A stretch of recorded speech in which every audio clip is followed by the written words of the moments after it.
Hello, friends. Welcome to Happy Herbal Story Time. Today, we are exploring something very special, our culture. Culture is the stories, songs, foods, and colors that makes us who we are.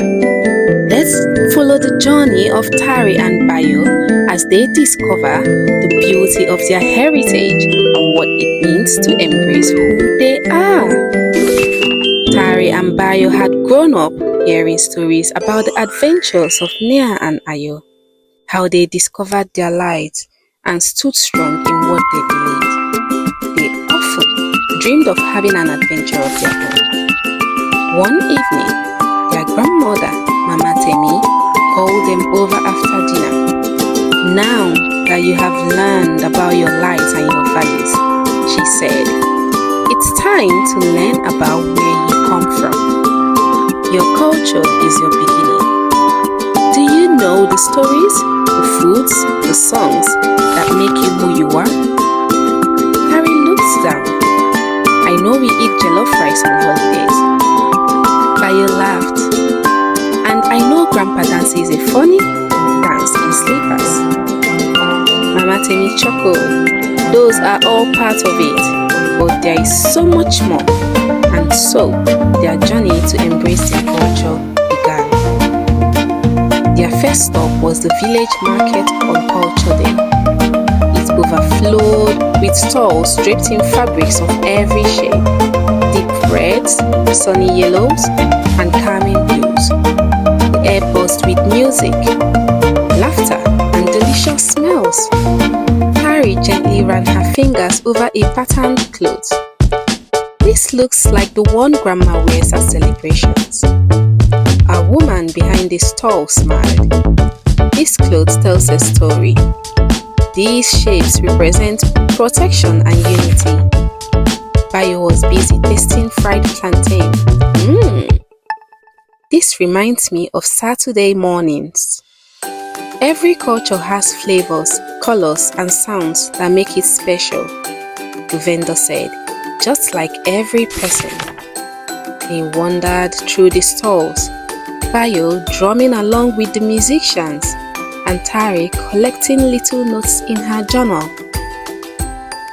At a spice stall, they heard a song in another language. They didn't understand the words, but the joy was clear. Culture, they realized, lived in everyday moments. That night, they joined a circle of elders sitting beneath a moonlight tree. The fire cracked gently as one by one the elders spoke. In our stories live our strength, said Uncle Efe. Our heroes, our lessons, our laughter, and our love.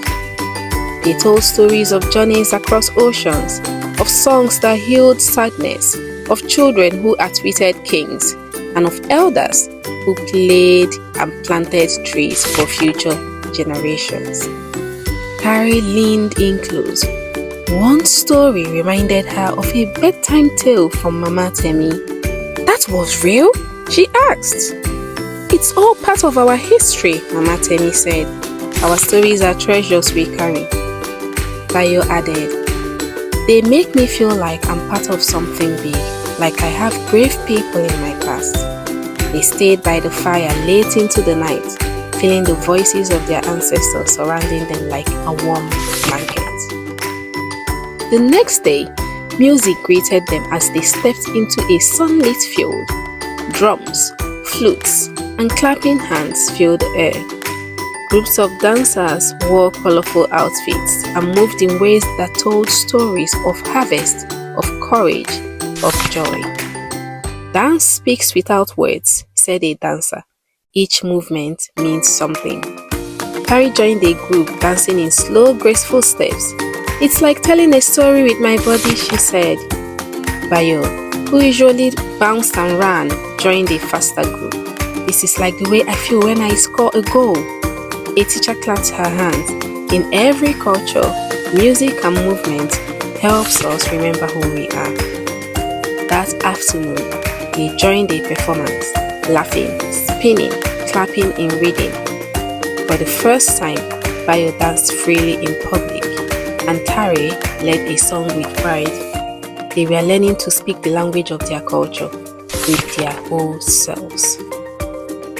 Later that week, they visited a cultural center where Leah and Zain, their friends from the neighboring village, welcomed them. "Come help us finish this puzzle," Leah said. It was giant, with every piece showing something from a different culture: a Chinese lantern, Marseille beadwork, a Scottish kilt, an Indian spice bowl, and many more. Tari found a piece with a talking drum. Bayo found one with fried dumplings. Together with their friends, they fit the pieces into place until a beautiful world map appeared, full of colors, traditions, and smiling faces. "Every culture matters," said Zain, "and we are all part of the world's story." Mama Temi whispered, "Your roots are your beginning, but you belong in the world too." Tari saw how her culture connected with others.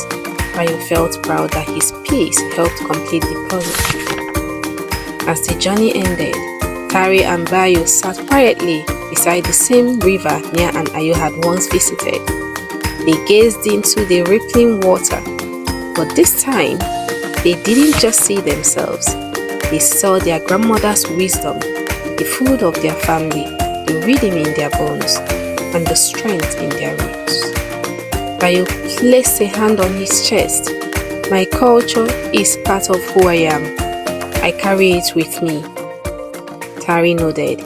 "It makes me feel strong, like I belong." "Culture gives us roots and wings," Mama Temi said, standing behind them.